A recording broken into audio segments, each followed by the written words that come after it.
in Cooktown and now the most northern point I've ever been in Queensland. Welcome to today's video, guys. I'm running through the list of things to do in Cooktown, right in the top end of Queensland. We will explore the natural beauty of this untouched land and sparkling blue waters, freshwater streams and the many points of interests, attractions and adventures on offer here. Cooktown is a beautiful seaside town in far north Queensland, Australia. It's located on the Endeavour River, approximately 472 kilometres by road north of Cairns, and surrounded by lush rainforests and rugged mountains. Cooktown provides clear blue skies most of the year, but known as the Windy City. This is something we definitely experienced ourselves, and it was a little harder getting drone footage. The activities in Cooktown are inviting, where you'll learn about Captain James Cook and where you can enjoy the pure beauty that Cooktown has to offer.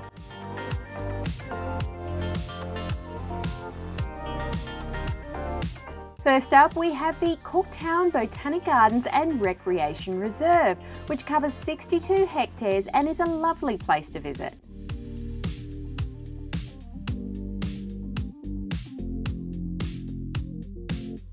The gardens host a variety of plants, trees and flowers from around the world and features some of the favourites from the top end of Queensland. There are also a large fountain in the centre of the gardens and plenty of seating for you to sit back, relax and enjoy your surroundings.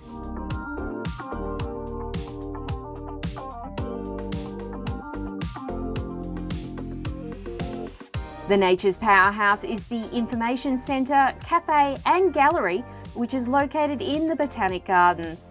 This helps provide facilities to the visitors in the Botanic Gardens, or a great little spot for morning tea, lunch or a coffee stop when you're touring around Cooktown.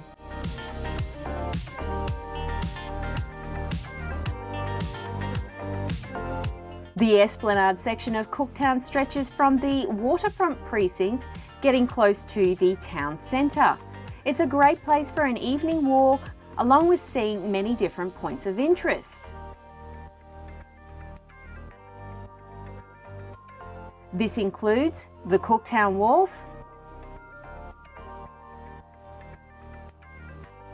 the Queen's Steps, which was made for her visit in 1970, Mick the Miner in memory of the gold rush, the Chinese Monument celebrating the contribution the Chinese migrants made to Cooktown, the musical ship, which essentially is a playground for children,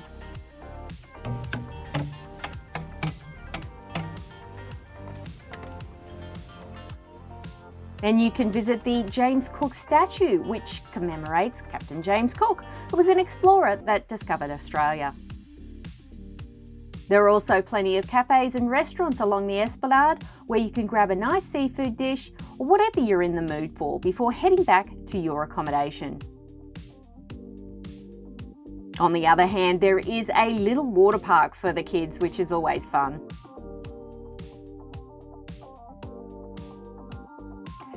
The Anzac Memorial Park is located just up the main street of town. The entrance to the park is made from black granite and topped with a bronze statue of a soldier. It consists of large boulders with memorial plaques placed on them.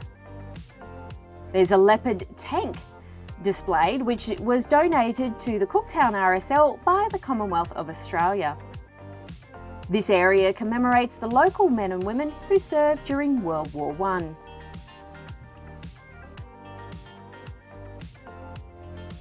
If you're interested in the history of Australia and its famous explorers, then the James Cook Museum is worth a visit.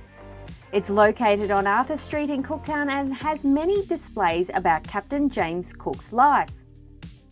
You can even see his cannon that was used to defend himself from enemies during his voyages around the world, and the original anchor from his ship, the Endeavour. You will learn more about the history and see other artefacts at the Aboriginal Art Gallery and the Cooktown History Centre. The Grassy Hill Lookout is one of Cooktown's more popular tourist attractions. It only takes about 5 minutes to get there from the town centre and will be an overall 360-degree viewpoint over the area. This makes it a very attractive spot for sunrise and sunset and for getting a feel for a size of Cooktown. Remembering that you are actually in the Windy City, so you're going to feel the full force of it from this position, not having anything stand in your way. Locals will actually use this hill for their daily exercise, and I must admit it'd be a great start to the day. You can also start a hike here to Cherry Tree Bay, which has no other access except for hiking to it. The lighthouse was built in 1886 and the last employee lightkeeper served until 1927. From then, the light was automated and remained operational until the 1980s, when in 1988 it was sold to the Cooktown people for $100 and continues to be maintained by the Queensland Maritime.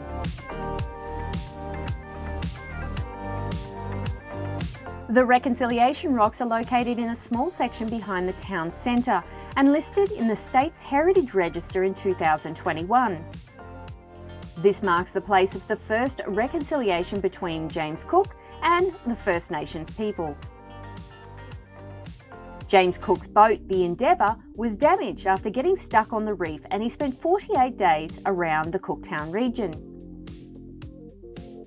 After the First Nations people observed the Europeans, contact was made and the two cultures exchanged food, goods and the language.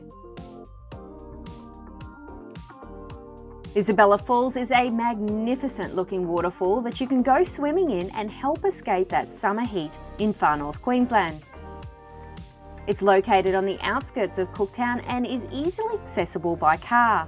In fact, the road you use to access it actually drives over the stream used to form Isabella Falls. The car park is a few metres after that, and it only takes a couple of minutes to walk down to the water's edge.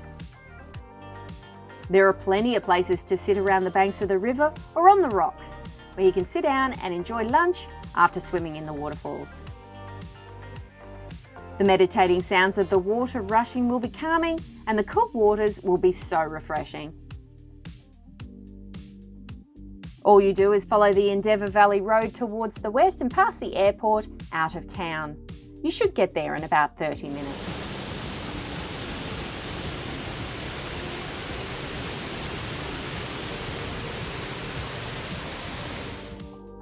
The Endeavour Falls are a spectacular waterfall that can be found at the back of a caravan park on the outskirts of Cooktown. The falls have been formed by flowing water over the top of a rock formation and down into the gorge below. It is a beautiful place to visit for all ages, and there are plenty of lookout points throughout the area where you can get up and personal with nature. However, there is a risk of crocodiles, so in general there is no swimming. About 2 kilometres east of the town centre, you can drive along a dirt path into Finch Bay. There is a small car park and some toilet facilities nearby. After a quick couple of minutes walk, you'll find yourself on one of Cooktown's best swimming beaches. It's surrounded by mountains, dozens of massive rocks and cliffs, and roughly 500 metres long. This has obviously protected the beach from some of the wind. It's vegetated with a mouth of a small river heading inland. However, Finch Bay does come with some warnings. Stingers are known to be around, especially in the summertime.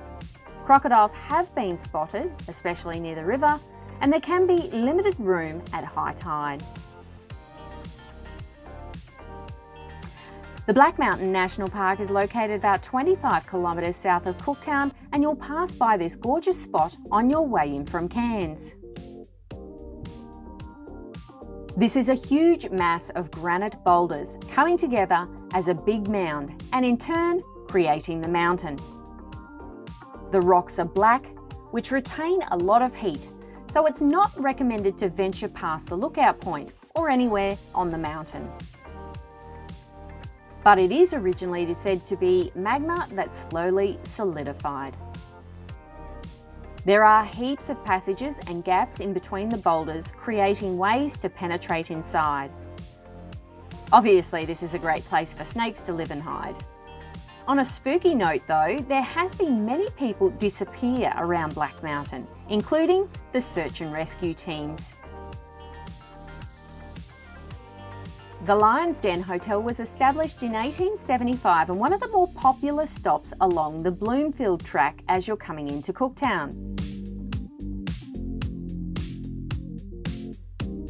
However, while you need a four-wheel drive vehicle for the Bloomfield track, you can actually probably access with a two-wheel drive vehicle, double backing from the Mulligan Highway. It's definitely got some character, with visitors marking their territory all over the walls for years and holding a souvenir store full of merchandise. It's made from timber and iron and set amongst the tropical landscape with some basic camping facilities out the back. Ultimately though, you can stop in for that quick drink or grab yourself one of their signature pizzas for lunch. Along the Mulligan Highway and a short distance from the turnoff to the Lion's Den, we have the Annan River and the Little Annan Gorge. It's known as a popular swimming spot, but due to crocodiles, it's only safe to swim at the top of the gorge and not in the gorge itself. Well, thanks for watching this small tour and things to do in Cooktown, guys. But if you're looking for more to do in this region, then please check out this playlist now. Otherwise, thanks for watching today's edition and I'll see you for the next one.